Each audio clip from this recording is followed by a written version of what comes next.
Hi everyone, this is Joe Waxman. I'm here with Toby Monte, and I'm going to be interviewing her. Hi Toby, how are you?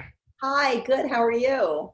Good, I'm good. excited to meet you because we've been friends on Facebook for so long. That's right. We have that in common, and I've heard about you. I've known about you for years, and my parents know about you and all that. So let's just get started.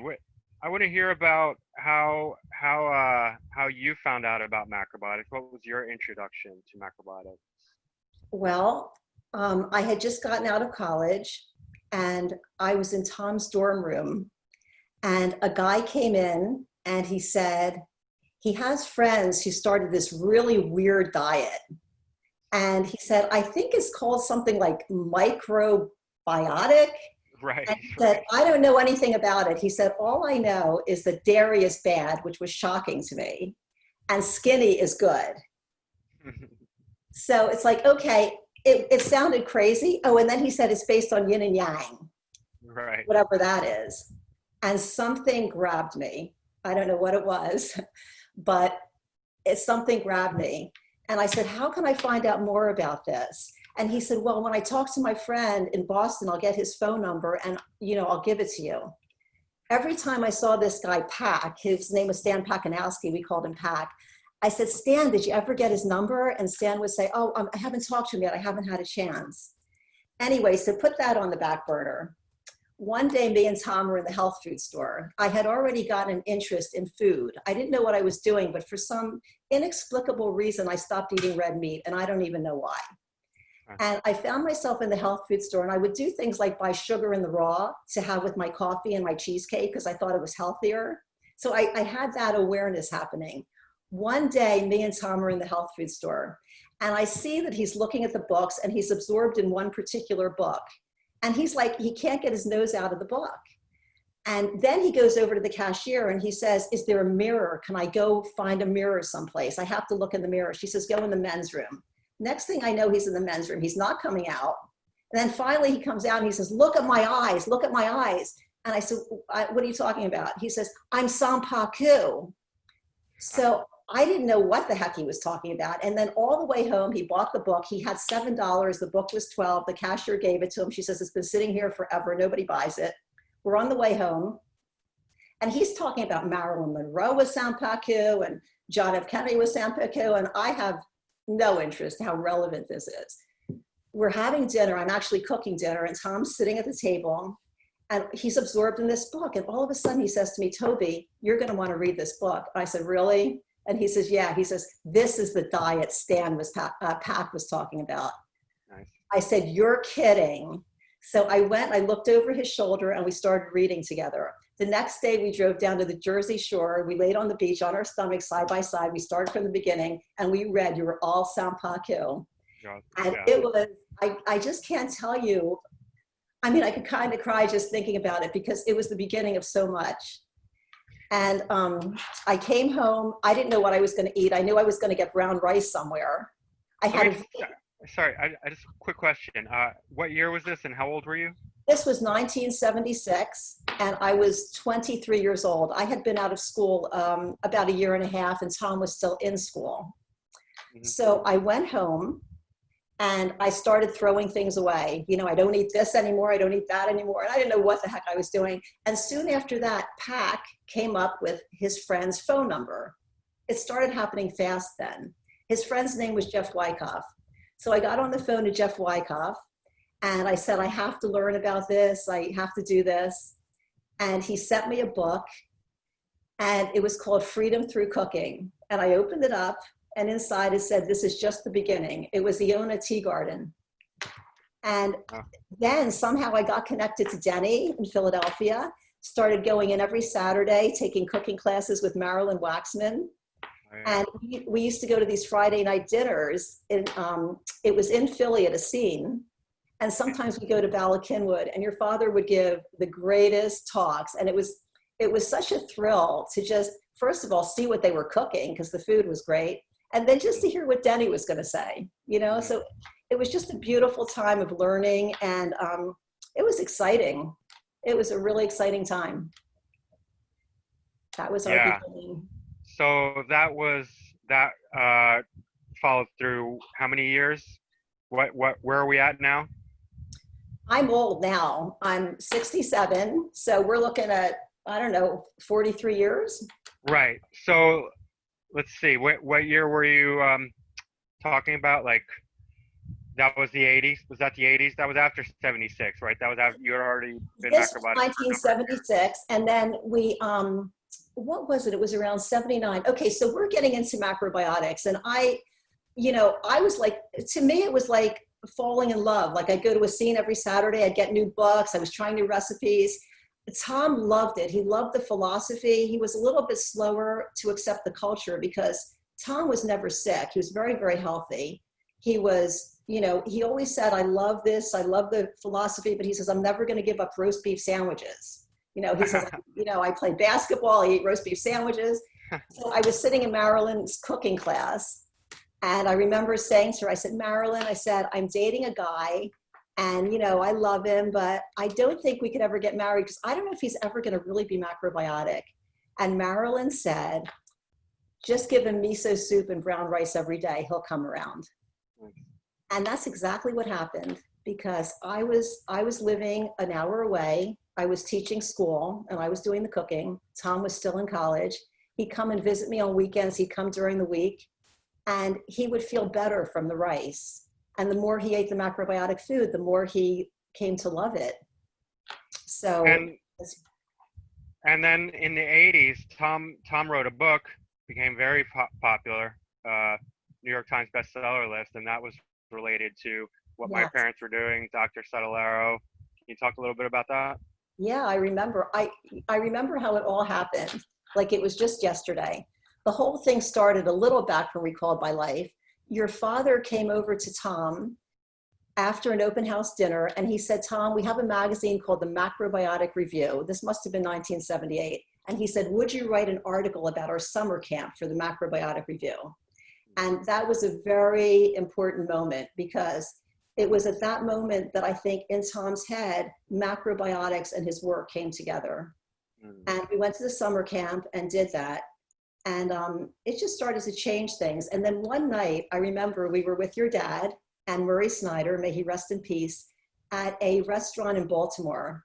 And it was a meeting about the Macrobiotic Review. And by that point, Tom was writing articles. And Denny said, I'm working with a doctor right now. He has very bad cancer. He says, I think it's connected to chocolate. And he said, and I think he could get well. He says, I don't know yet for sure. But when this happens, I think, Tom, this is something you have to write about. So we thought that was amazing. It was really cool. And then what was it? It was the summer of 1979. Ed Eska was living at our house. We lived in Washington, D.C. I was pregnant. Wendy was pregnant. We were all living together in this little house because they were going to move to Washington. So they stayed with us for 2 weeks. Oh. And Ed got on the phone. He said, I'm going to call Satillaro. Like Ed is so amazing. Like he's always got these great ideas. It's like he's endlessly thinking of great ideas. I'm going to call Satillaro. Tom, you should write his book. He connected Satillaro and Tom, and that was it. And soon after that, we moved to Boston because Tom wanted to work for the East West Journal. So, we were living in Boston and Tony Satillaro would come. He'd stay at the hotel in Brookline. He'd walk over to our house and have lunch. They'd work on the book together. So yeah, he was a really, he was a little challenging to work with. I know Tom found him challenging at times, but I found him on a personal level, charming, kind. He'd come to my house for lunch and I was a new cook and I was very nervous. I didn't think I cooked very well. And he was always appreciative of everything. He was a great guy. I liked him a lot. Yeah, and that book did so much for macrobiotics, really boosted the popularity for a while. It really did. For many years, actually. It really did. So what was it like in the early days of macrobiotics? I know things have changed a lot since then, but just like, what was the diet like for you back then compared to how it is now and everything else? Yeah. Wow. Well, I'll tell you the truth. I had a problem at the beginning. I would get so tight, and I mean, it was just a crazy thing. I mean, I would get so incredibly tense so easily. It was like, and this is crazy. I was so committed to the diet, but I could not stop eating sugar. It was like, I literally couldn't stop. I have so many crazy stories with it. I remember going to my sister's house and she made a chocolate cake. And I said, oh, I don't eat that anymore. And then every time I walked by, I took a little piece. And at the end of the day, she says, Toby, you ate half the cake. I thought you don't. So it was that kind of thing. It was that constant struggle. But it was a tension I couldn't control. I had to have sugar. But I was always a sugar junkie. Like when I was in college, everybody was smoking marijuana and listening to this, you know, cool music. And I was listening to Broadway show tunes and living on Chips Ahoy cookies, you know. So I had that nature to eat sugar. It took me honestly 7 years. And then you know, there was an emotional thing that happened for me too after 7 years where I started playing the piano and things started to crack inside. And I started to cry a lot and I stopped craving sugar. Oh, that's nice. That's Um, interesting. yeah, it definitely was all connected. Also, I was starting to, instead of eating baked flour products, I was taking like yin and tea. So I was getting sweet in a different way. And I'm totally not into sugar anymore. Every time I, Nietzsche saw me, he would say, less baked flour, please. Okay, no hello, nothing. Less baked flour, please. So, I but just, it was, just, sorry, just one clarification. You said yin and tea, so you mean rice syrup, right? yes, I used to eat that a lot. Right. But Yeah. macrobiotics was very, I think it was more strict. And when I lived in Boston and I was trying to do everything right, um, that was my most miserable time because, you know, Mm, I'm making condiments, I'm making pickles, I'm trying to do everything perfectly. And I really became, you know, if you get too young, you become miserable. absolutely. And it was just, and that was happening to me a lot. Too young, too young, too young. And then somewhere along the line, I stopped thinking about being too young. And I don't think I get too young anymore. And honestly, I don't think about what I eat. I mean, if I sit back now and I think, it's like, no, I never eat dairy. Over the years, I would eat a little goat cheese here or there. I never eat it anymore. I think it feels disgusting in my body. I never eat real sugar. I mean, I just don't. I have no attraction to it. So, you know, I eat well. I'm Yeah. sure not perfectly, but like I don't think about it. I don't feel too young. You know, that never happens. But it took Right. time. It took time. Yeah.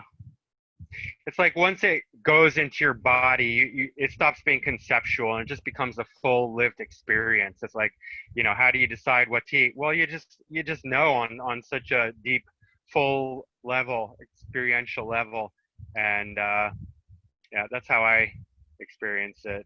It must be amazing to have grown up and know nothing else. That's such a blessing. I can't It's imagine. I Well, it can't. is good. It is good, but you still have to integrate it. I still have to take time to many years to make it part of me. And there were other issues, like you say, like emotions. And for me, there was a lot of trauma that I had to deal with. So there's other stuff and deeper layers. And there's always more layers. It's a lifelong process, understanding food and how it relates to us. And we're one complete being. So you can't really compartmentalize and separate all these things. Life is about growing and evolving. Uh, so there's no real ultimate goal. It's never ending. We're You're always so learning right. and growing.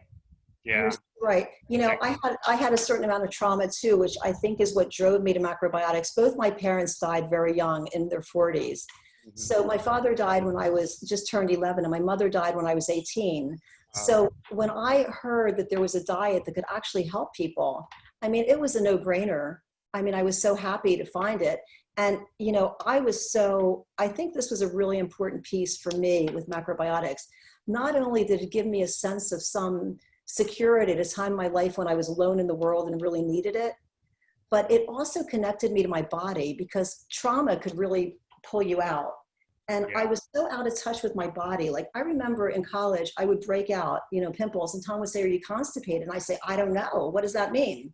You know, that's how out of touch I was. I didn't know I was sick all the time, but I didn't know I wasn't making connections.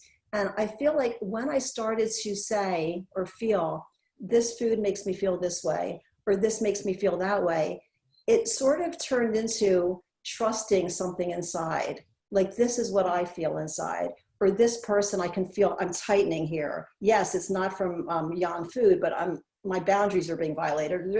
And it comes to like a trust that you start to have for what's inside.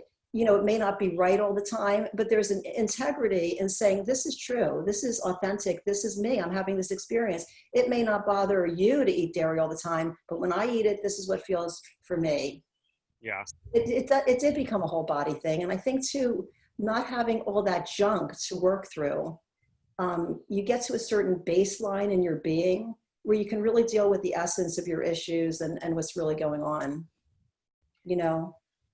So how do you think macrobiotics has evolved and changed in your experience, in your world, since the beginning times and like, let's say till nowadays? Like, what are some of the fundamental differences? I mean, I know you did touch on that, but can you be a little more specific? What's the big differences there?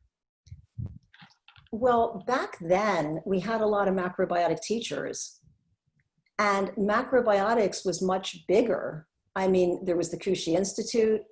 Your dad was teaching, he's still teaching, but a lot of other people were teaching. So there was much more activity.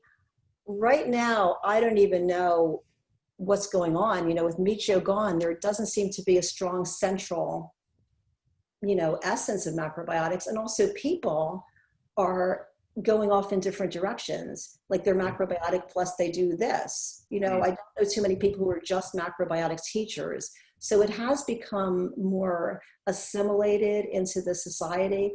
I'll tell you, the world is different because of macrobiotics. When we came to macrobiotics in 1976, it was like so exciting that, oh, there's a Japanese restaurant in Philadelphia someplace. We should go there, right?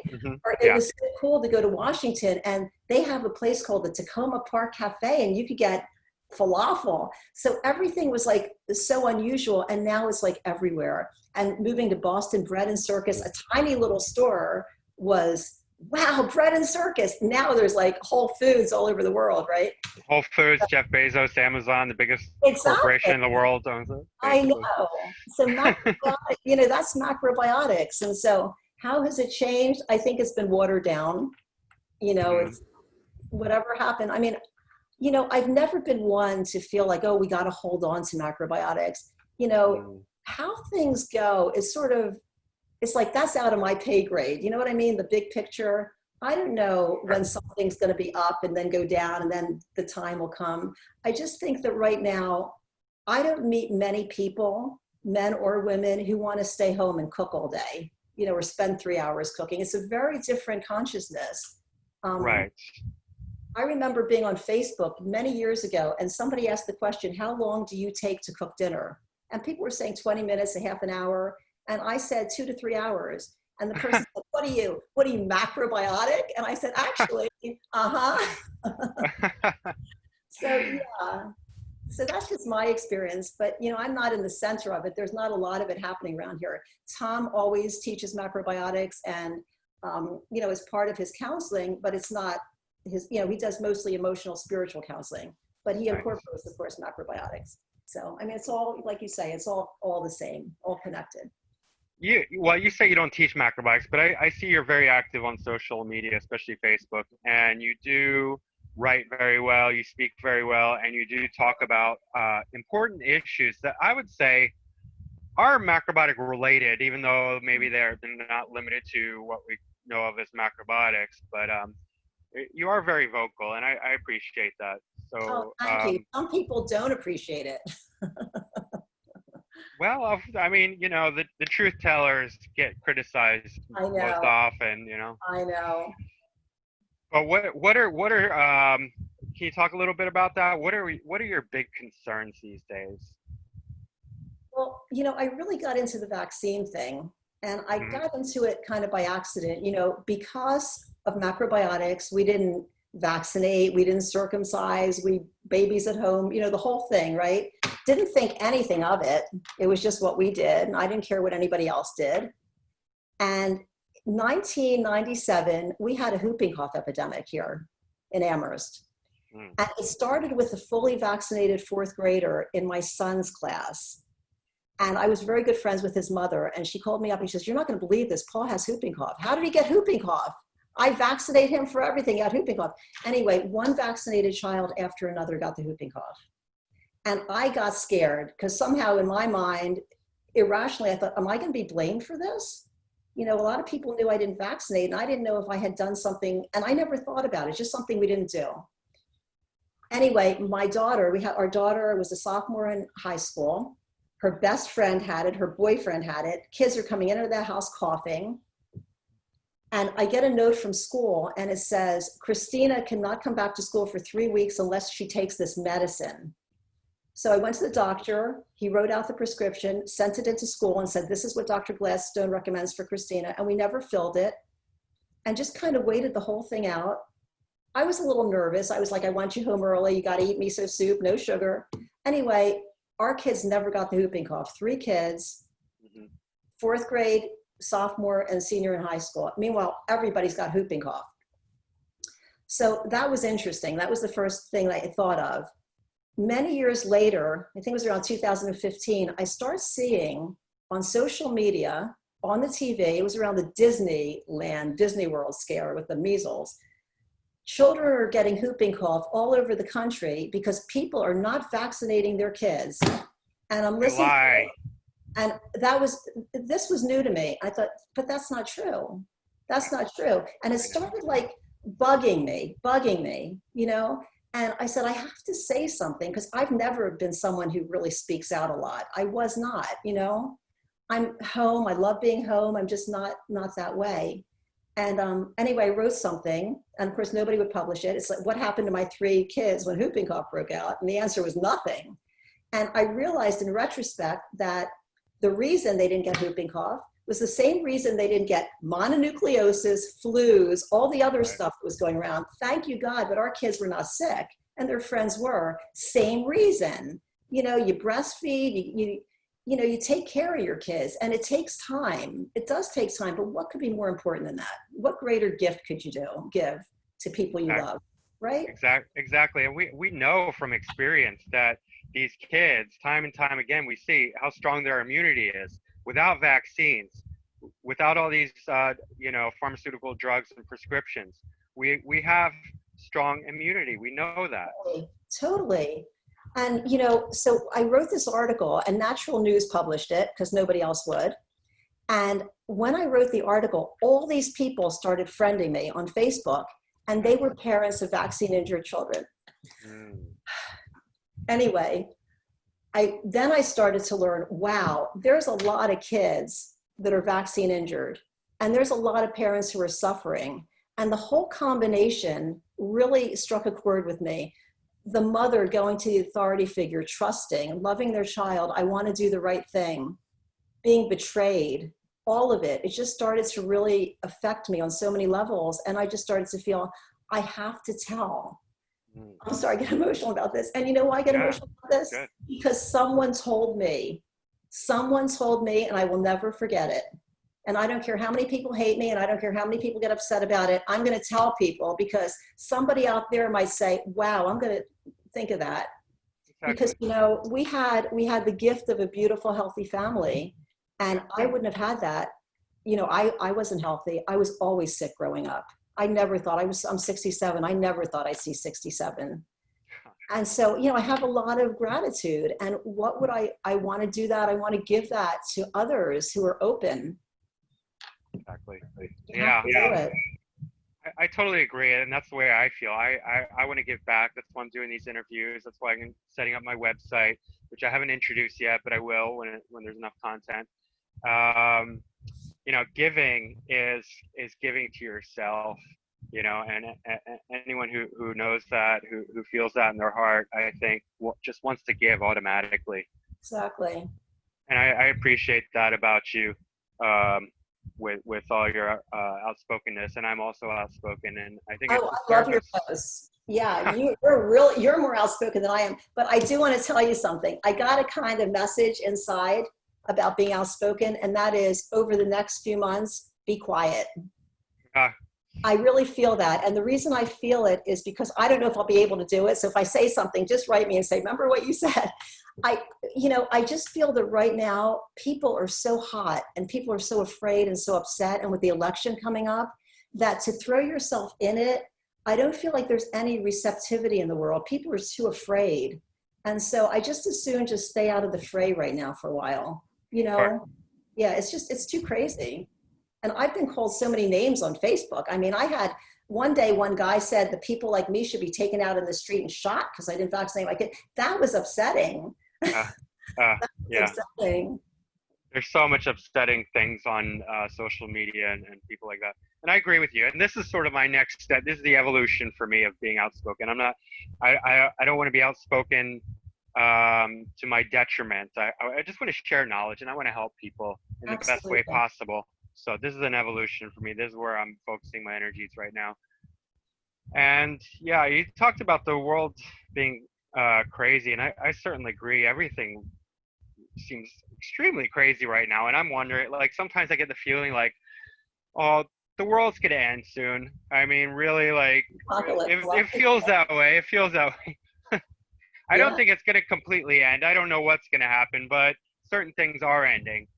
Um, and how do you feel about the way the world is moving right now with everything going on? I mean, can you say anything more about that? Yeah, I follow all the different theories. Um, I'll tell you the truth. I'm a very in the present person, or I've become that. I'm very in today. Um, when I get a feeling inside to do something, I'll do it. But I feel that I just don't know. I don't know what's going to happen. I don't know who's going to win the election. I don't know if we're going to have a second wave of coronavirus. I mean, I feel like I don't know anything. And, I can have theories. Certainly have things I hope will happen. But because I've lived so long and because so many things have happened in my life and so much I've done, I could have never planned. I could have never said, oh, in the next few years, I'm going to do this. Because what happens for me in my life is like with macrobiotics. If you would have asked me at 22, how's your life going to go? Honestly, I would have said, I'm probably going to be sick a lot. I'm probably going to be dead before I'm Uh, 50. I'm going to go to doctors every 6 months. They're going to check me out. I'm always going to have problems. I could have never predicted macrobiotics. I could have never predicted. And that's why I think sometimes you have to hit somebody over the head. If something's right, it'll click inside. Like all yeah. he had to say to me, this weird diet, yin and yang, and I'm doing it. So I kind of feel that way. It's been that way with everything in my life. It's Uh-huh. like all of a sudden I just get a feeling that this is where I'm going now. And I feel very open and led. And like for some reason right now, something is telling me go back to piano. So I just play piano all the time. Now I don't know why. It's certainly not doing anything for the world. I'm not a great musician. I'm actually back on book one just to review. That's okay. but, That's but okay. maybe it's opening something inside of me so that I can go to the other thing I have to do. But I don't know what's next. I just know that today this is what I'm going to do. And if I feel an impulse to share something on social media or to do something, I will. But I don't know. I'm just not that intellectual in my understanding of things. Do you know what I mean? I just don't know. Yeah. No, that's perfectly fine. What are your thoughts about macrobiotics and the present moment, but also in the future? Do you have any thoughts about where macrobiotics needs to go, or is going, or should go, or anything like that? This is where I'm, I mean, I feel like I'm useless on those kinds of subjects. I'll just say what I feel Yeah. because I feel that we're all held in something so much bigger that for me to decide, I think something else is deciding. And all I have to do is listen and play my part, and I think that all of us here in the world today around macrobiotics, because that's what you're asking, we all have certain experiences, we all have certain wounds, we all have certain things we have to work through. And it's actually perfect because we'll be led to what we have to do, but we don't know the outcome because that's something that's by a consciousness that's so much higher than ours. Like I could have never known I was going to come up with it comes to macrobiotics. I could have never known that. I could have never known that Tom would come to it, right? Recalled by life. I think all our lives are so much like that. So where does it need to go? You know, if I would say anything about where anything needs to go, I would say that if any movement wants to spread, it needs love. I think that is the absolute most important thing, because people will always go where there's love. Yeah. People lead anything if there's love. And love means a certain, I guess this was something sometimes I found with macrobiotics in the past that could be a little bit maybe turn people away, was maybe a judgmental quality. You know, like when I look at somebody, am I looking at their liver and oh, this is what's wrong? And am I looking and saying, you know, I really see the beauty in you. I really see, well, you know, if you had a little bit more of this, you would feel so much better. You have so much potential. I hate to see you eat all that meat and kind of like drag you down, you know, more greens, you're just so wonderful. You know, that context means a lot. Like I used to be afraid to go to some macrobiotic classes, not your father. Your father, I just want to say, kind. I remember going up to him at the beginning and saying, Denny, my lifeline is so bad. Oh, don't worry, that can change. Your father was always kind, always, never. I never saw one, and he see me in a scene, he says, you're looking better all the time. I think that's what spreads anything. See, now I would go, if someone likes me, if someone thinks I'm good, as opposed to like, you know, you're no good, you're a bad constitution, I'm not going to go there, and I'm not going to grow. Right. You know, we're all like flowers. We all need love and sunshine and water to grow. So. Yeah, I completely agree, and that's a great answer, great way to look at it. Perfectly valid, and I think that's very useful. Their macrobiotics definitely has been quite heavy on the criticism, very heady, intellectual, necessarily so, but it needs evolution as well. It needs the other half. It needs the feminine side, the feeling side, love, compassion, understanding, caring. So all that is definitely useful and helpful. And Toby, what do you have to say? What do you want to say to people besides macrobiotics, just in general right now? Like, what's your message to everyone watching? Really learn to listen inside and trust yourself, and don't give your power to any authority figure. Don't give your power to anybody. Learn to be in a vertical relationship in this world. You know, don't look outward and think that person has the answers, that person has the answers. Know that everything you need is deep inside, and that you have someone, something that guides you, that loves you. And just the more you listen to that, the more you embrace it, the more you trust it, and the more you express it. I just think it's a really important thing now, because authority figures, I don't care who they are, they're growing and changing too. I mean, I grew up in a kind of restrictive community, a Jewish family, and it was somewhat restrictive. And like, what does the rabbi say and this and that? Well, you know what? The rabbi is a person who's also growing and evolving and da, da, da. My macrobiotics teachers are people, they're growing and evolving. Everybody is. Yep. And my personal feeling is, if I listen deep inside and I really do stupid things, there's something really profoundly okay with that. I can live with that, because that's my mistakes. That's my mistakes, and God will work with me and embrace my mistakes. If I go make somebody else's mistakes and ignore this, not going to happen. I never want to do that. And I know people might think I'm wrong about this, I'm wrong about that.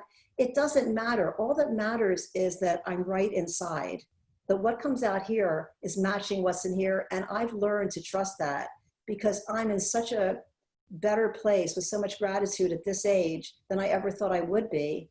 And I think that was the one thing I did. I listened inside, and I would just, and you know, it's scary because we all want to hang on to something, but there's nothing in this earth to hang on to. Toby, first of all, I just want to say I completely agree, and I love that because it's a very evolved perspective. I mean, I like to study sort of spirituality, higher thinking, philosophy, um, Zen, Advaita Vedanta, stuff like that, and that's the highest message. That's one of the highest messages. Is really stop giving away your authority. Stop giving away your power. You are your own authority, and you have to find it within yourself. We all have God within ourselves. So I completely agree with you about that, and I love that answer. Um, well, I'm out of questions. So is there any final words that you want to share with anyone out there, or what let's I want to tell everybody that, because there have been a lot of people, I've lost a lot of friends over the last few years, not because I was mean to them, but because they just didn't like what I said and became hostile toward me, or they dropped me. I only drop people if they become really nasty. But I just want to say that we are more than our opinions, and we all have different experiences. We're all wounded in different ways. We all have different pain. We all have different things we're trying to work out. And we're all so much more than that. And so, especially as we go into this time with the election, that let's not try to get hooked on like who's a Trump supporter, who doesn't wear a mask, who does this, who does that, but just understand that we're all different because of our different experiences, and see that there's, we're all whole people and we're all growing and changing, and just remember our common unified self, our hearts, and just to spend a little more time in the heart, because the head is all about opinions and separation. yeah. And the heart will unify us. We're all suffering, we're all afraid, maybe of different things, and we all want what's best for everyone. And so I just say, let's all forgive each other. Great. It's okay. Yeah, thank you for saying that, because I need to hear that too. Sometimes I get caught up in my own opinion, and Oh, I me can be too. very very stubborn and hard-headed, and I'm I'm the right, same you're way. wrong, and all that. I'm the same way. I am so stubborn. That is like my worst thing. But I After, know I know what you're saying is right, and I know that we're all humans, and we just have different opinions and different ways of seeing things and different experiences and circumstances. So we gotta keep that as our big picture, and not forget that.